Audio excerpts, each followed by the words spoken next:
This is a true story that happened with a caller to Islam from Egypt called Amru Khalid. He said, 3 days ago, I received an email from a young lady from Australia.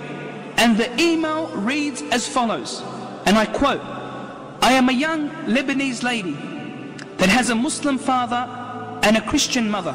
For the first 10 years of my life, I lived in Lebanon. Then we migrated to Australia, which brought an end to my relationship, to my connection with the Middle East. I am currently 22 years of age. And after migrating to Australia, my association with my religion also ended completely. The only thing I know is that I am a Muslimah. That's it. I don't know what the Quran looks like. I don't know how to pray. And the religion plays no significance in my life. My mother and father separated, each one remarrying another person. I entered university. My mother and father left Australia, leaving me behind alone with no family, no brothers and sisters. I know nothing about my ancestry in Lebanon. I lived alone and I had to work to spend on myself. I attended university in the morning and worked at a bar in the evening. I have a boyfriend and have not left out any haram except having done it without any shame. I am fully westernized. I know a little bit of Arabic. And because I am extremely beautiful, I joined the beauty competition in New Zealand and won in this competition. I am planning to join a bigger competition in New Zealand, and I am currently modeling for magazines. During this time, I used to visit a Lebanese family residing in Australia. And I saw a Ramadan episode on television talking about modesty. The episode had its web address displayed. I went through a nervous breakdown. It was as though this episode was addressing me directly. I am sending you this email to ask, is it possible for Allah to accept me? In other words, forgive me?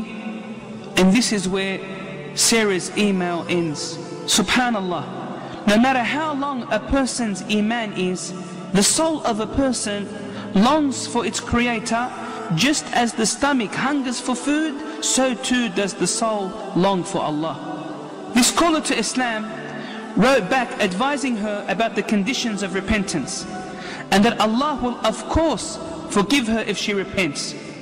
2 days later, she contacts Amru Khalid and she says, I have repented to Allah, and I have left my boyfriend and promised never to see him again. After another 2 days, she contacts him and she says, I want to learn how to pray.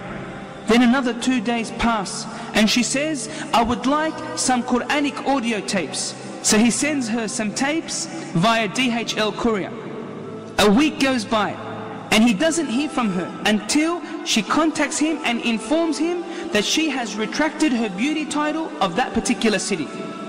Then came the surprise. She contacted him saying, I have put on the hijab. However, the story does not end here. 2 days after putting on the hijab, she experiences sharp pain. So she goes to the doctor, who diagnoses her with brain cancer and that her days are limited. She enters the hospital to be operated on. The success rate of this operation, as informed by the doctors in Australia, is 20%. This is what the doctors said.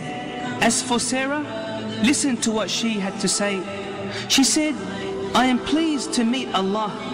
I am happy that I repented prior to finding out about my illness.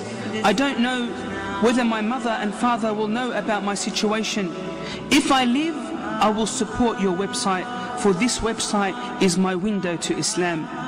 Inna lillahi wa inna ilayhi raji'un. To Allah we belong, and to Him is our return. May Allah have mercy on Sare, who died at the age of 22.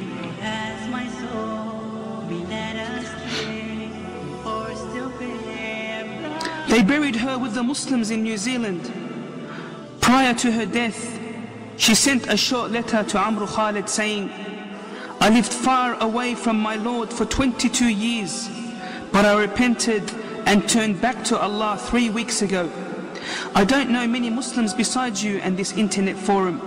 I urge you to make dua for me that Allah has mercy on me and to forgive me. Make dua to Allah to guide my mother, for she does not know anything about me. Signed, Sare.